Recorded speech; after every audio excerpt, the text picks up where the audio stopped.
Get started. Welcome to the webinar on pass-throughs and administrative funds. I'm going to let Emma do the logistics stuff, and then I'll start into the substance. Good afternoon, everyone. Thank you for joining us. If you have at any point any issues with the tech portion of the webinar, feel free to, in the chat box that's in the lower left-hand corner of your screen, feel free to type a message if you can't hear at any point. Also, Marnie is willing to take questions throughout the presentation, so especially if you have a specific question about a particular point that she's addressing, please feel free to, in the chat, go ahead and type your question, or just type that you have a question and we'll be able to answer it as we go. Alternatively, there's also going to be an opportunity at the very end of the presentation for a broader question session. So with that, I will turn it back over to Marnie. Thanks, Emma. So I'll start with a brief overview of the webinar. This is about pass-throughs and administrative funds. They're slightly different but related topics. So first I'm going to talk to you about the OVW regulations, and then I will talk to you about the OMB uniform guidance, which is in 2 CFR, and then to make it a little interactive and kind of test your knowledge, I have some scenarios that we'll go over and talk about in the scenarios to what extent are they pass-throughs and to what extent are there administrative funds. This is intended for state administrators who are administering their programs through pass-through, and it's also intended for state coalitions that are often the recipients of a pass-through and acting as a pass-through. And we invited state court administrators also because we realized that the court funds are often also administered through pass-throughs to like the state administrative office of the courts. So I see in the chat there are some people that are still having difficulty with the audio. Jeremy and Emma, can you look at that and respond to them?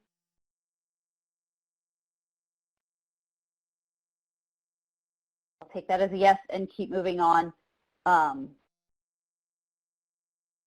You can also see the captions, and you should be able to hear the audio through your computer as alternative options.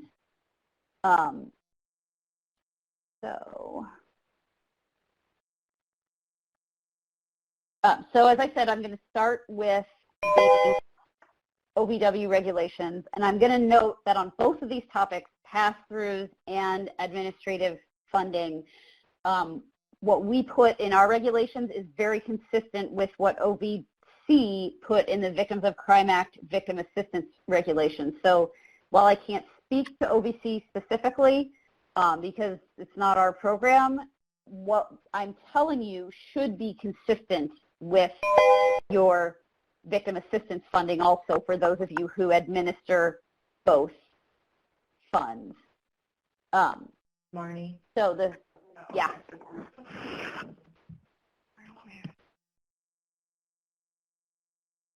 Did somebody say something? Can you hear us? Yeah. I can hear you, yes. We apologize. We're just joining the call. Okay. Just a reminder to everyone, if you are able to, once you join the call, feel free to mute your own lines. That way we won't hear any kind of background noise. And then, if you do have a question at some point, you can just unmute your own line and rejoin the conversation. So for those of you who just joined, I'm going to go through the OVW regulations and then the OMB regulations, and then I have some interactive scenarios. And so this is the first section I was going to start talking about, so you haven't actually missed anything substantive. So in the regulations, we wanted to give states flexibility so that if they want to use a pass-through, they can. Uh-oh, my network connectivity was lost. Please wait while the meeting tries to reconnect. I don't know if this is affecting just me or if it is affecting other people as well.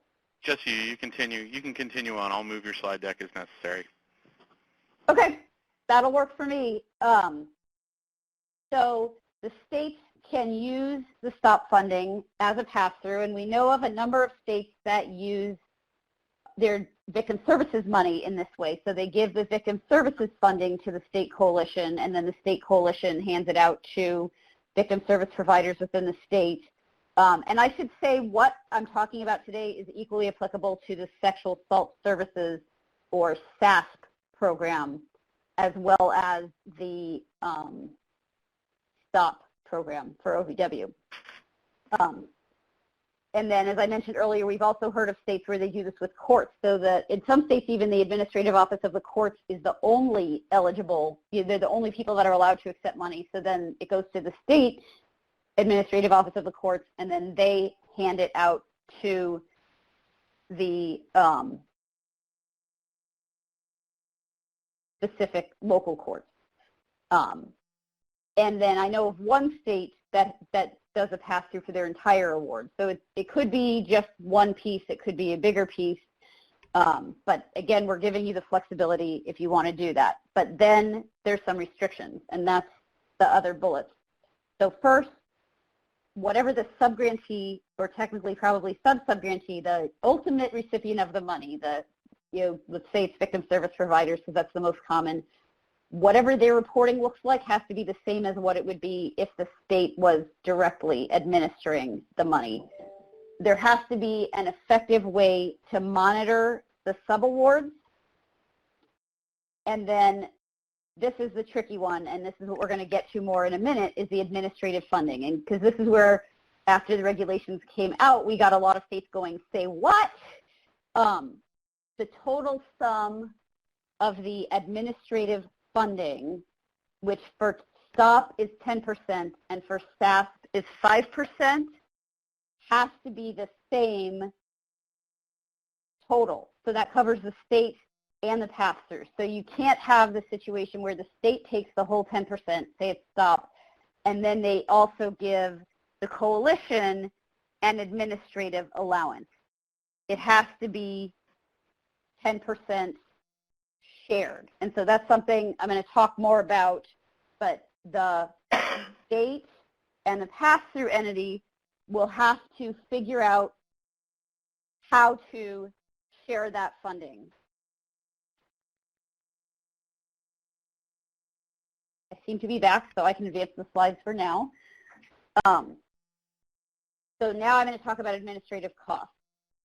Because where we've got a lot of questions is understanding what is an administrative cost in this context. So what is the 10%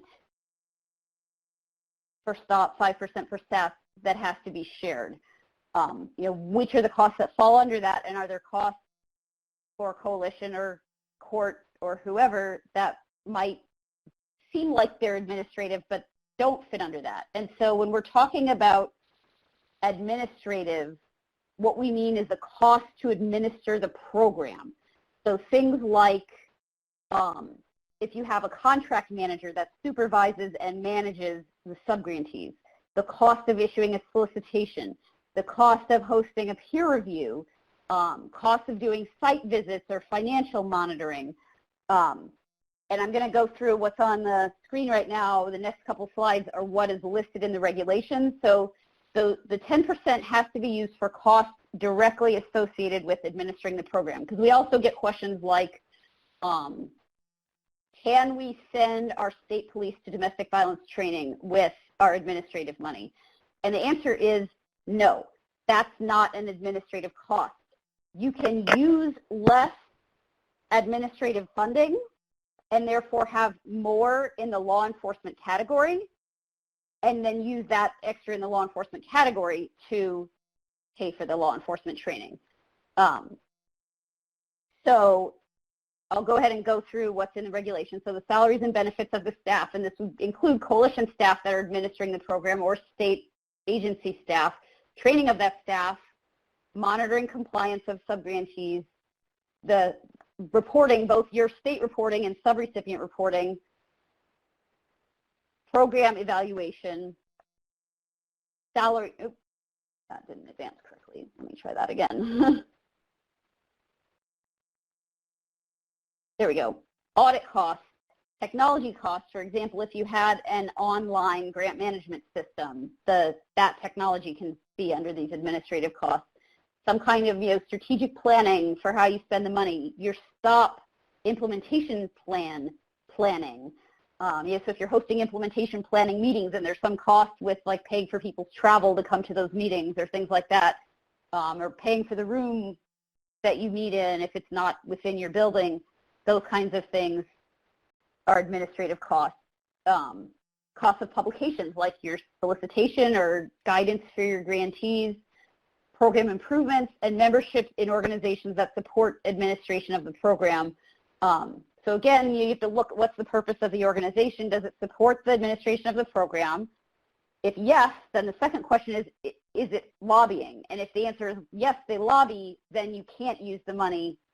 But if it's, yes, they support our administration and no, they don't lobby, then you're good and you can use the funding for that administration. But I just put a note, you're not required to belong to any of these associations, but you can use the money. And really all of these things I'm listing are examples. They're not required. There might be other things you could come up with that are cost directly associated that's not listed, but the idea was to sort of give you as comprehensive of a list as possible. So where it's not administrative, so you'd think, like say you give your coalition an award for law enforcement training, and so there's a 50% staff person, and then there's also some, like photocopying, and there's a little percentage of the executive director that's supervising that part-time person. You think of those kinds of things as administrative, but that's not what we mean by administrative in this context. Those are direct costs. Or they can be charged as indirect costs, but they don't count towards this 10% or 5% administrative cap. As I said, when we're talking about administrative costs in this context, we're talking about costs associated with how to run the program. So then the last thing within the OVW regulations is that where allowable administrative costs are applicable to both STOP and another program, the STOP program may be charged no more than its proportional share. So the example is if you had a $1 million STOP award and a $2 million VOCA award, and you had one full-time person that's handling both programs, then a third of their salary would come from VAWA and 2/3 would come from VOCA. That's the idea.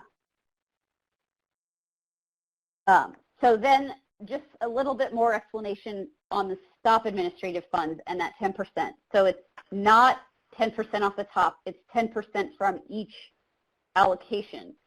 So if you had a $100,000 award, it would add up to $10,000, but because you have to be able to say out of that $100,000, $30,000 was for victim services.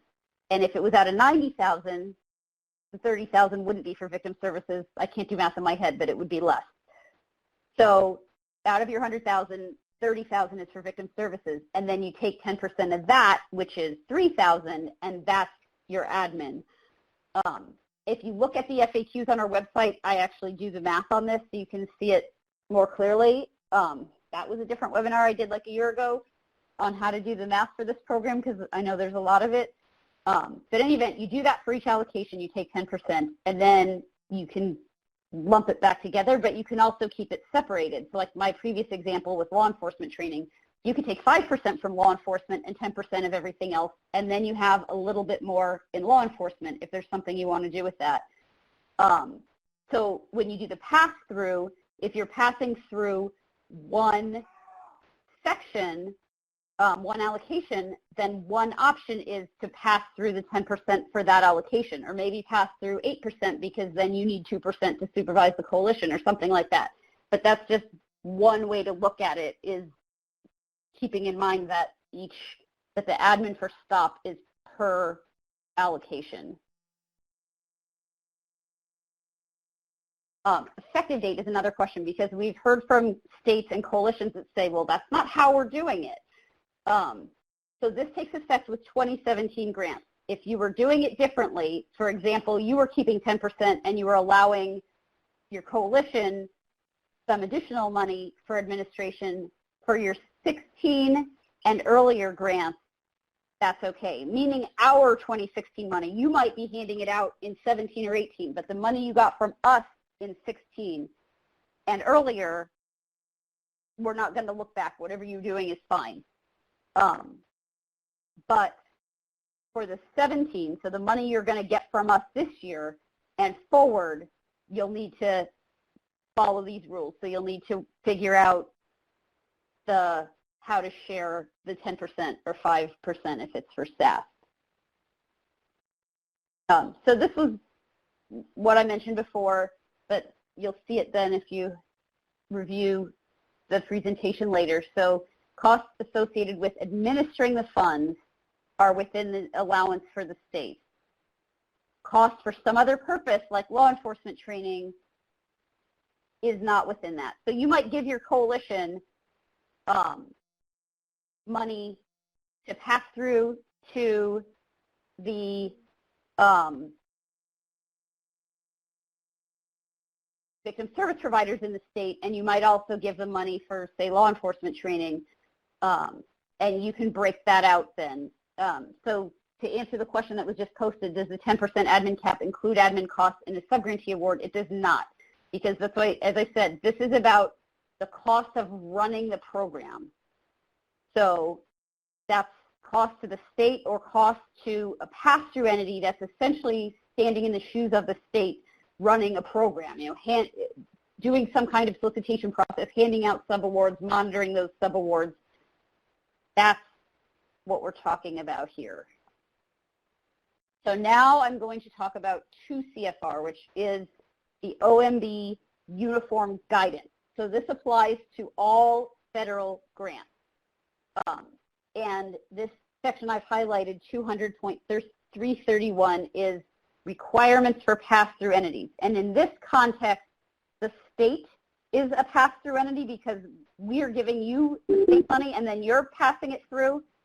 And then if you're passing it through to the coalition and they're handing it out, then the coalition is also a pass-through entity for this. So there can be different layers of passing through. So I didn't fill in all of the detail on this. If you want all the detail, you should look at this section in 2 CFR. So for example, the 2 CFR 200.331, it lists there's certain information that all of the subawards must include. Things like the, you know, identifying it, some kind of award number, different things like that. So the subawards have to include that information.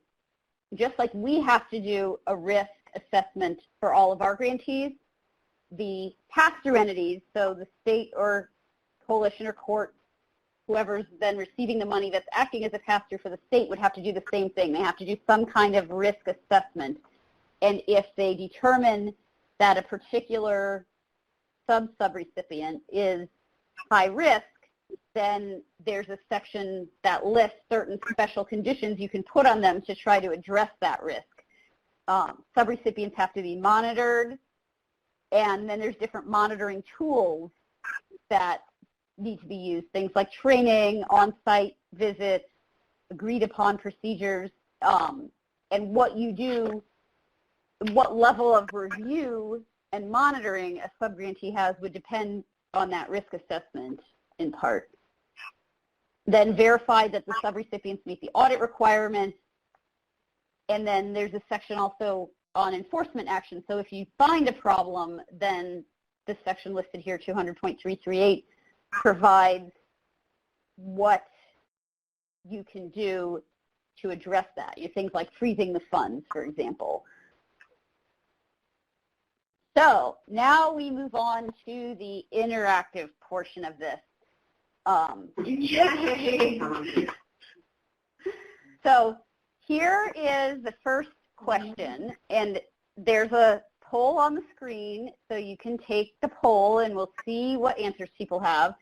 State A gives their court money to the state administrative office of the court. The state court, the AOC, uses some funding for statewide judicial training, and passes some to the local courts to set up domestic violence courts. Is this a pass-through? Yes, no, or partially, and the poll seems to have disappeared. So there you go. I see only 2 people. There we go.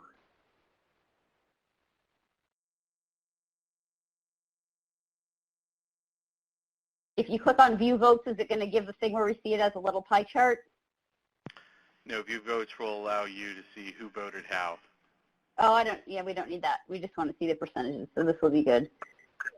Sorry, this is the first time when we're doing an in-house webinar like this that we've done the polling, so it's kind of exciting.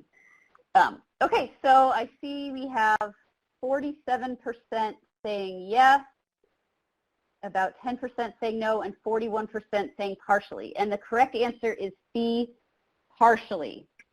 And the reason is because the funding they're using for judicial training, that's a subgrant, period. That's not a pass-through. The money that they're giving to the local courts is a pass-through. So hopefully that makes sense. So then let's go to part B of this question. I'll advance the slide here. So example 1 continued. The state aid, so it's the same thing. The state aid gives their court funds to the AOC. They use some funding for judicial training and pass some to the local courts. The court allocation in this case is $1 million. The training project is half of the money, or $500,000. The training project has a full-time coordinator and also uses 10% of the director. There's also a contract manager who's 50% on the program, and the other 50% of that person's time is on the same type of grants for domestic violence courts, but with state money. So half of his time is spent on the STOP program for domestic violence courts, and half of his time is using the state money for domestic violence courts. The question is, which of these people are included in admin costs and to what extent? And let's pop it up so people can vote.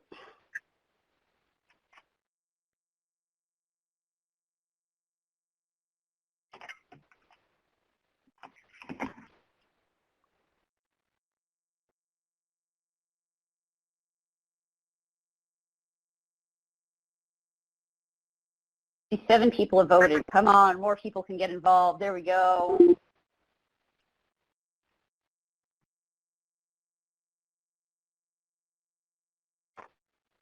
All right, so the vast majority have D, which is correct.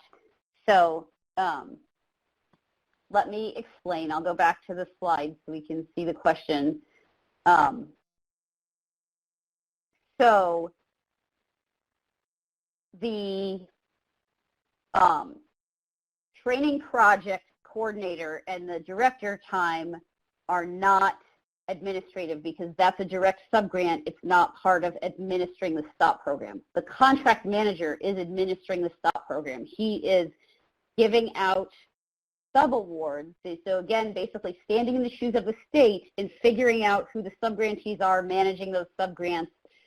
But it's only half of his time at most because he's only half on the STOP program.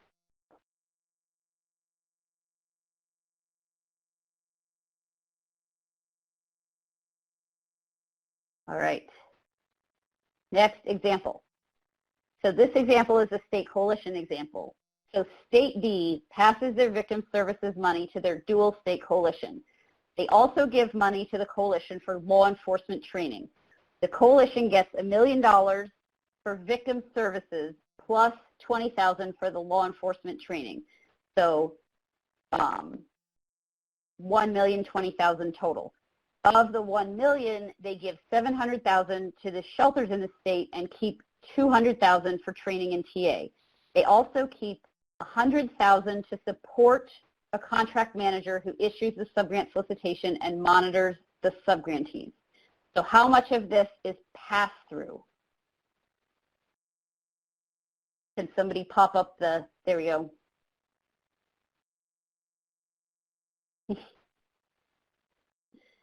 All right, good. We got this one right. The $700,000 that they're giving to the shelters is pass-through. the 200, even though it's under the victim services allocation, it's training and technical assistance, it's not passed through, and the 20,000 for law enforcement is also not passed through. So part 2 of this, same scenario, but now the question is how much of this is for admin costs?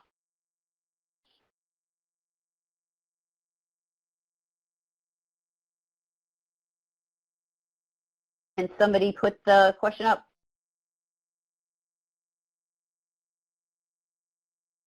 There we go.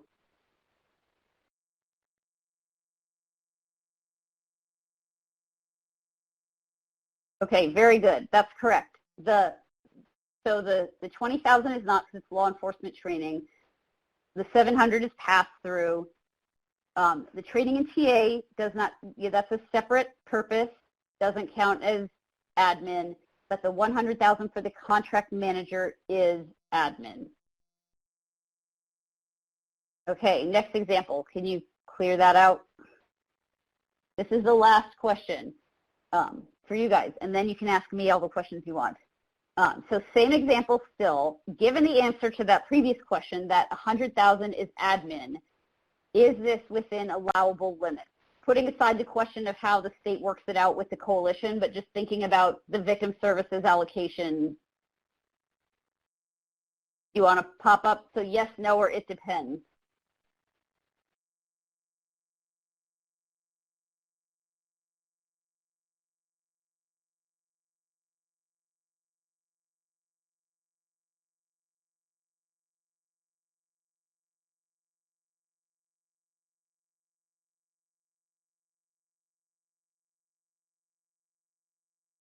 Okay, good.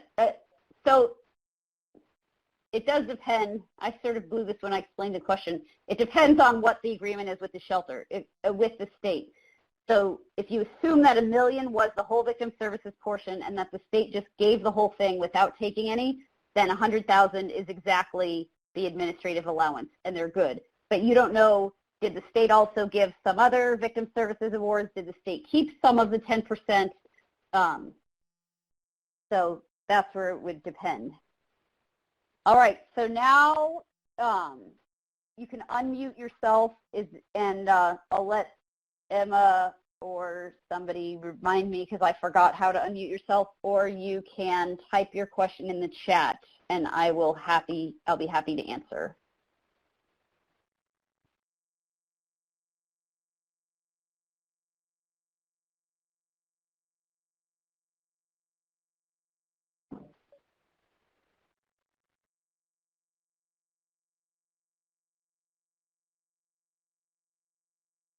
Any questions? All right, I see people are typing. That's good.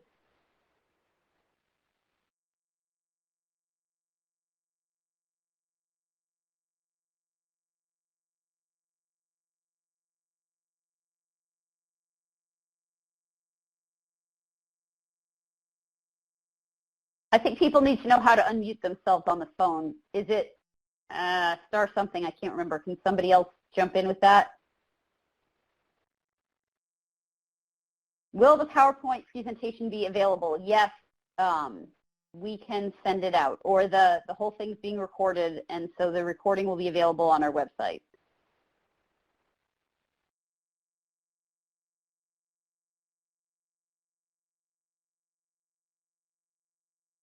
I see people are typing. Oh, and now I see people are unmuted, so feel free to jump in with questions.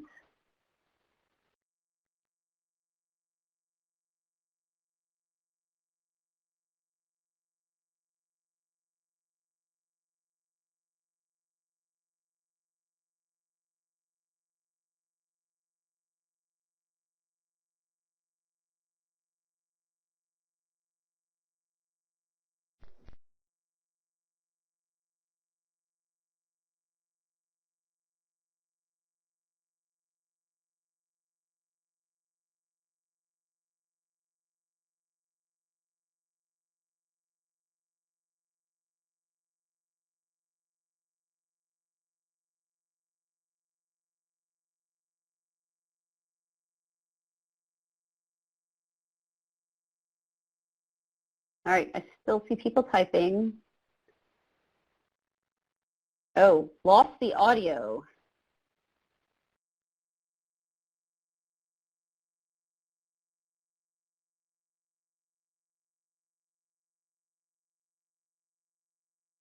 Back now. Good.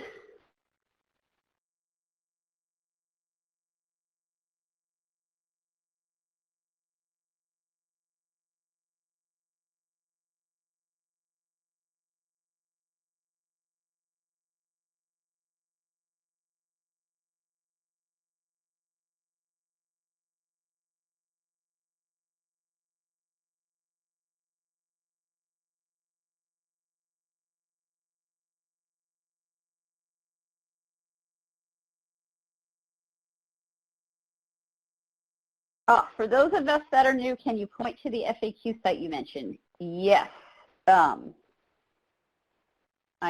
typing it in.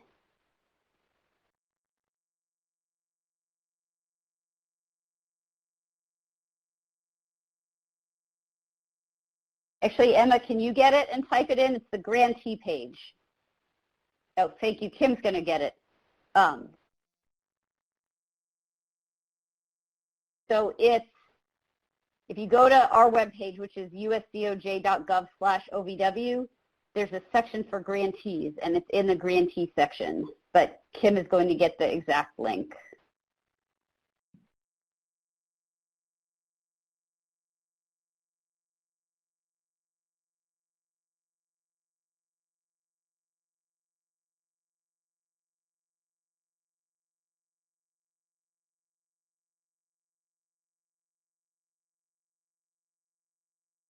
So that link is directly to the FAQs.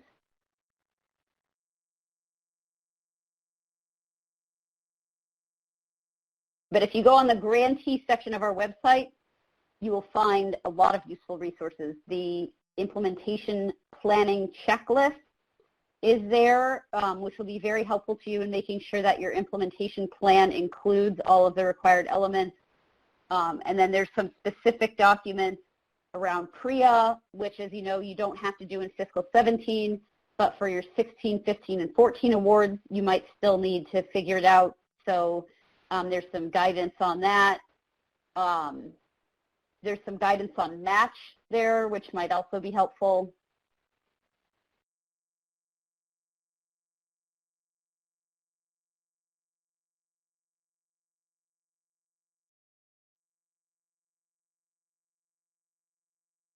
All right, any other questions or comments? I'll wait another. Okay, so this is not a question that's directly on point, but I'm happy to answer it. The question was, for funds that are allocated in a specific allocation, for example, victim services or law enforcement, that are awarded in a subgrantee agreement, but the subgrantee does not fully spend it, does the unspent portion have to be used in the same allocation? And the answer is no, it does not. You can reallocate it in whatever allocation you want.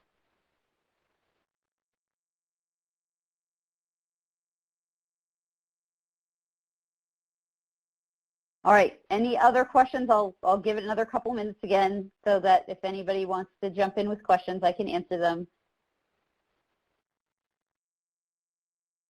And my email is on the screen, so feel free to email me directly if you have questions as well.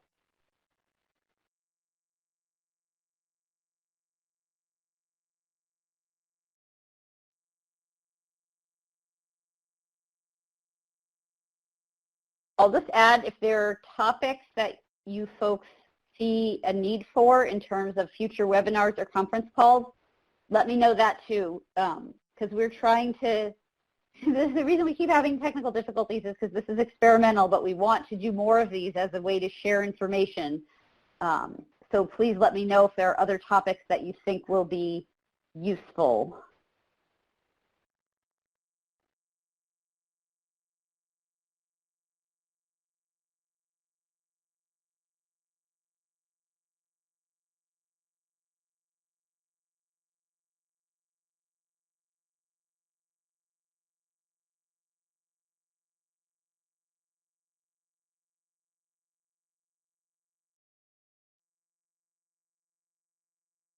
All right, well, I don't see anybody else typing, so I think we can go ahead and close this out, but if you think of questions, then feel free to email me directly. Thanks, everybody. I hope this was helpful.